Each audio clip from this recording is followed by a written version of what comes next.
Olá, meu irmão, minha irmã, salve Maria, que a graça de Deus, nosso Pai, e o amor de Jesus, nosso irmão, esteja sempre conosco.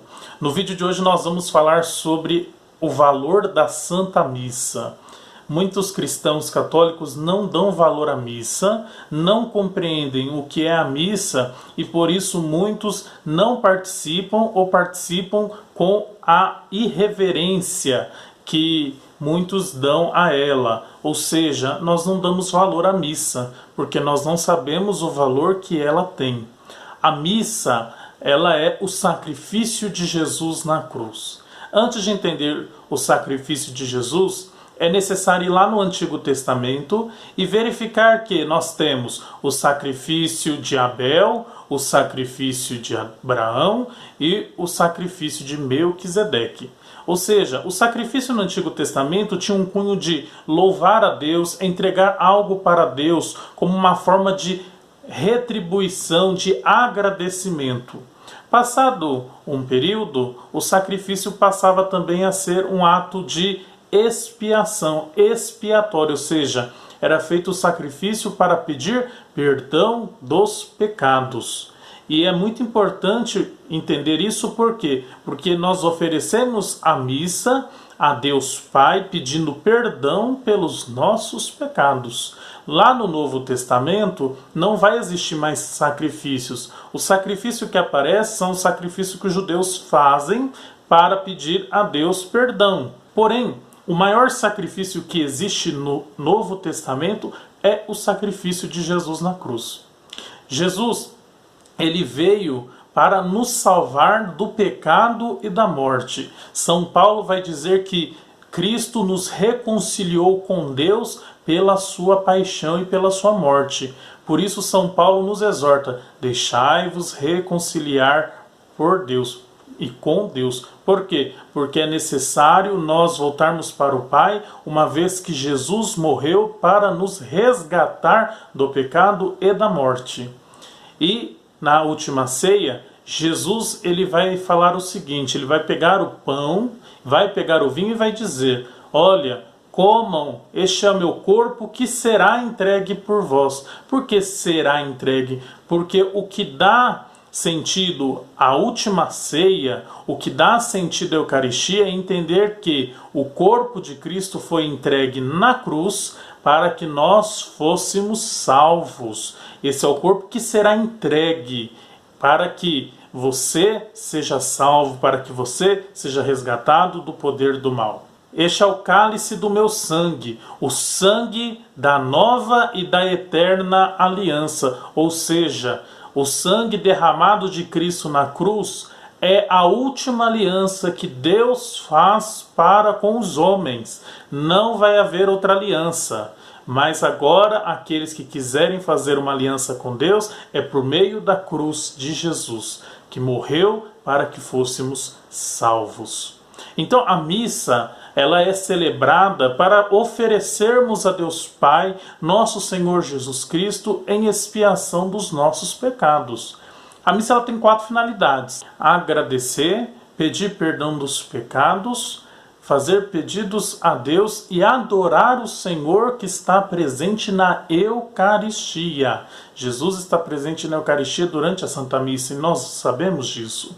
Por isso que nós vamos à missa, para essas 4 finalidades. Ninguém vai à missa para fazer ponto de encontro. Ninguém vai à missa porque não tem o que fazer em casa. Ninguém vai à missa simplesmente porque é a maior de todas as orações da igreja. Mas nós vamos na missa porque é por meio dela que nós oferecemos Jesus Cristo a Deus Pai em expiação dos nossos pecados. E não é um novo sacrifício, mas a missa é o sacrifício de 2000 anos atrás. atualizado na história, ou seja, aquele momento nós somos transportados. Olha como é belo isso, como tem um grande significado. Nós somos transportados ao Calvário para oferecer aquele sacrifício de Cristo a Deus Pai pelos nossos pecados.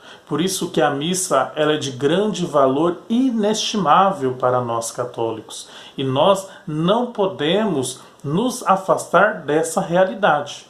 Durante a celebração da Santa Missa, na liturgia eucarística, o padre, ele consagra o pão e o vinho, e nós damos o nome disso de transubstanciação, ou seja, é mudada a substância do pão e do vinho. Se você continuar olhando e ao comungar, você vai perceber que aquilo continua sendo pão, aquilo continua sendo vinho de forma visível, de forma material, mas se torna o corpo de Cristo, se torna o sangue de Cristo, porque foi alterada a sua substância, deixou de ser pão, deixou de ser vinho e tornou-se o corpo de Cristo, o sangue de Cristo.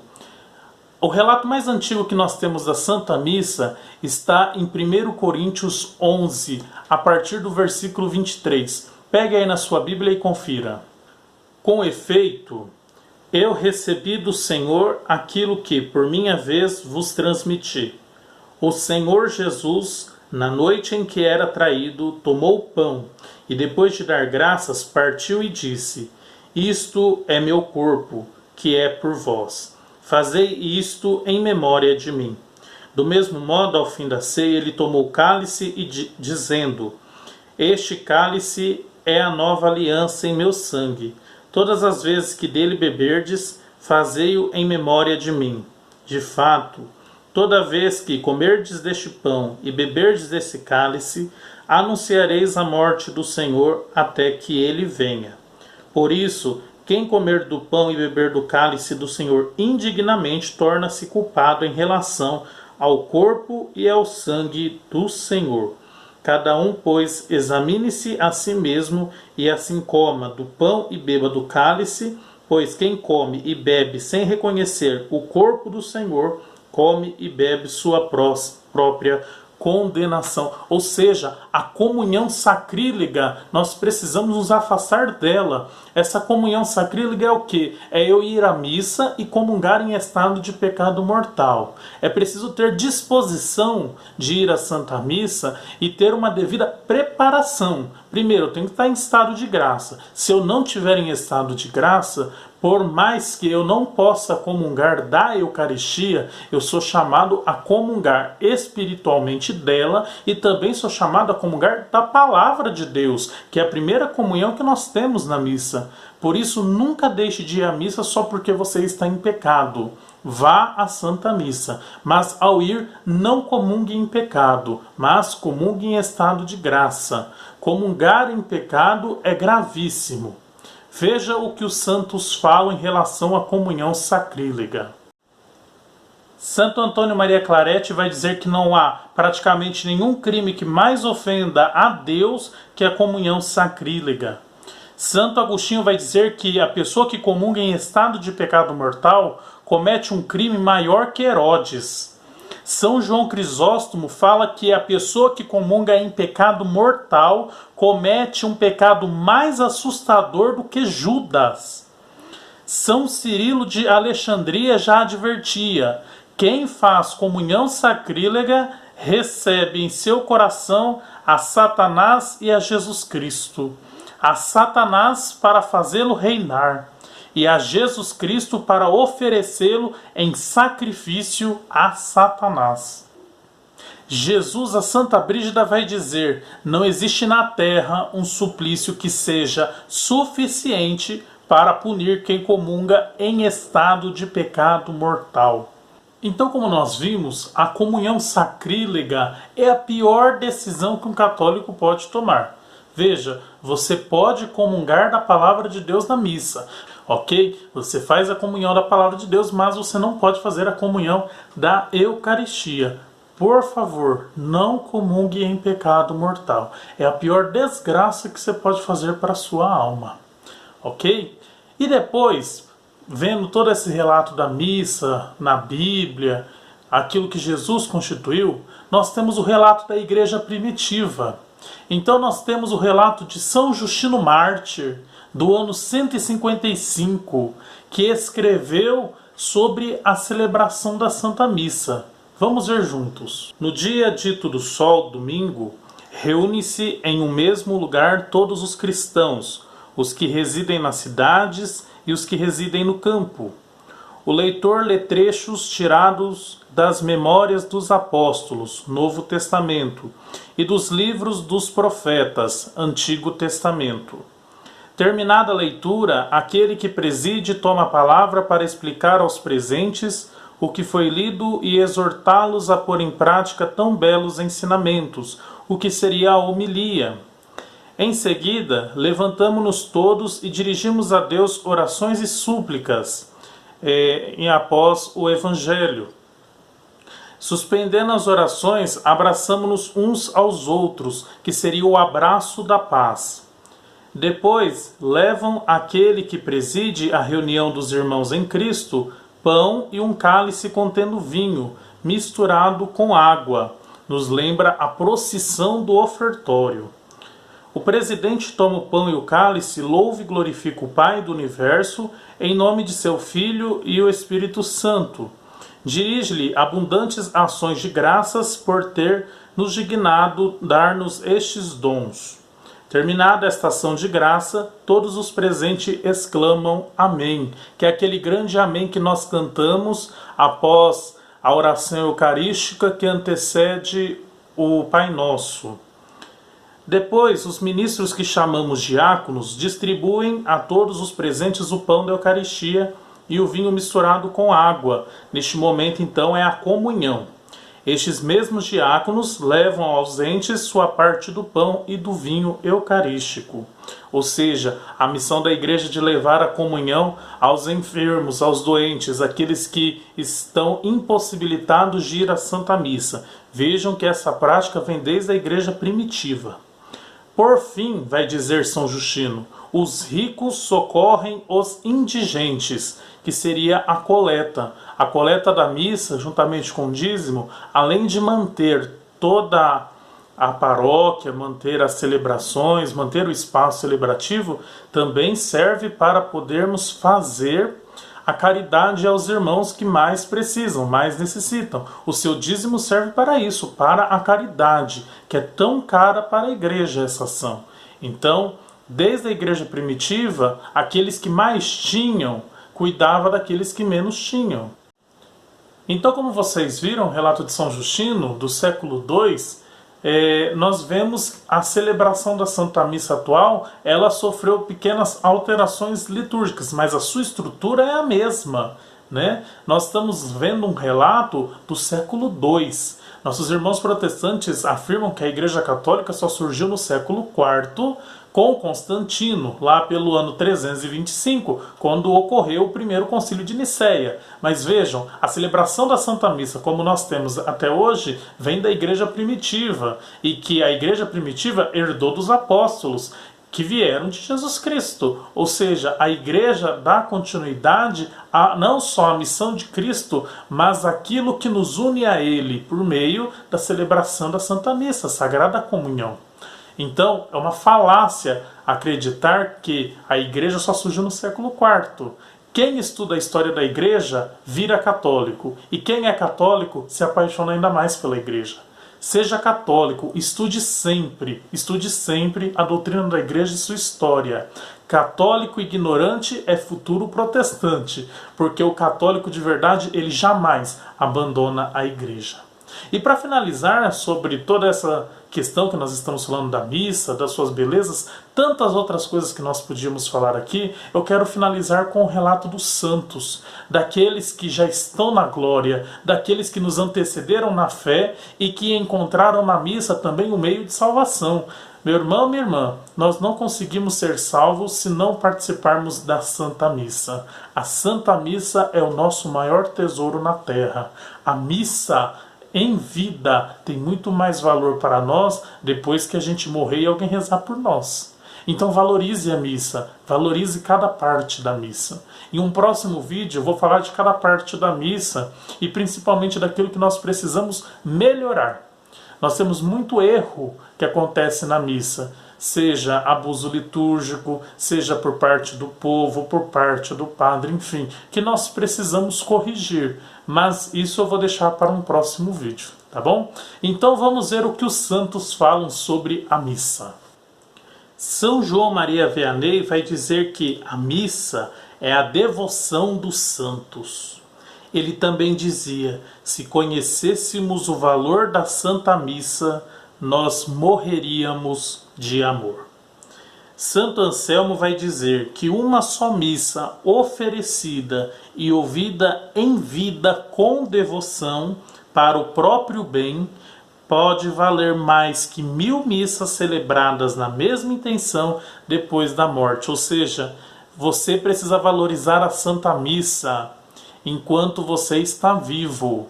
A missa em vida ela tem mais valor. Não espere morrer, espere alguém rezar a missa por você. Você precisa, enquanto estiver vivo, oferecer as missas para Deus. Elas serão os nossos consolos após essa vida mortal. São Tomás de Aquino vai dizer que a celebração da Santa Missa tem tanto valor como a morte de Jesus. São Filipe Neri já dizia: com a oração pedimos mais graças a Deus, mas na Santa Missa comprometemos a Deus a nos dar. São Francisco de Assis dizia, olha que belo: o homem deveria tremer, o mundo deveria vibrar, o céu inteiro deveria comover-se profundamente quando o Filho de Deus aparece sobre o altar nas mãos do sacerdote. Santa Teresa d'Ávila, doutora da Igreja, já vai dizer: sem a Santa Missa, o que seria de nós? Todos na terra pereceríamos, já que somente isso pode deter o braço de Deus. Sem ela, certamente que a Igreja não duraria e o mundo estaria perdido sem remédio. Uma vez Santa Teresa perguntou assim para Jesus: Senhor, como eu posso fazer algo para te agradecer? E Jesus fala: reze e assista a uma missa. Ou seja, olha o valor que a missa tem para Jesus, para Deus, né? Porque nós pedimos perdão dos nossos pecados, mas também é nosso momento de agradecer. Santo Afonso Maria de Ligório já dizia: o próprio Deus não pode fazer algo maior e mais sagrado do que a celebração da Eucaristia. Nosso grande São Pio de Pietrelcina dizia o seguinte: seria mais fácil o mundo sobreviver sem o sol que sem a Santa Missa. Veja como é belo os santos, veja como é belo cada detalhe que eles dão da Santa Missa. Os santos só chegaram na eternidade porque participaram da missa. São Dimas, que nós falamos que é o primeiro santo canonizado, porque ele na cruz garantiu-se com Jesus dizendo: Senhor, se entrares no seu reino, lembra de mim. E Jesus fala para ele: olha, ainda hoje você estará comigo no paraíso, né? São Dimas participou da missa, ele estava lá no Calvário, ou seja, os santos participaram da missa. A própria Virgem Maria, vai dizer São Luís de Montfort, ela participou da missa. Era necessário que ela estivesse no Calvário para oferecer a Deus o maior sacrifício, que era o sacrifício de seu filho. Olha que lindo, até Nossa Senhora participou da missa. Quem é você para não participar da celebração da Santa Missa?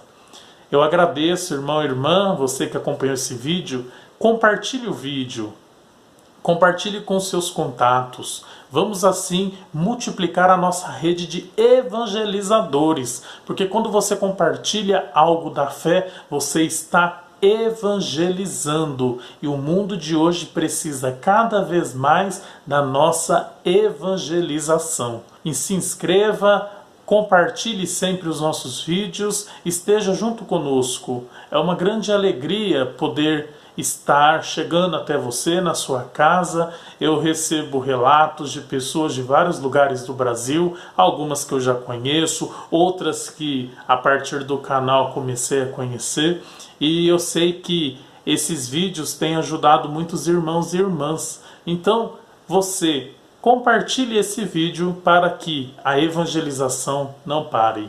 Deus abençoe você. Salve Maria!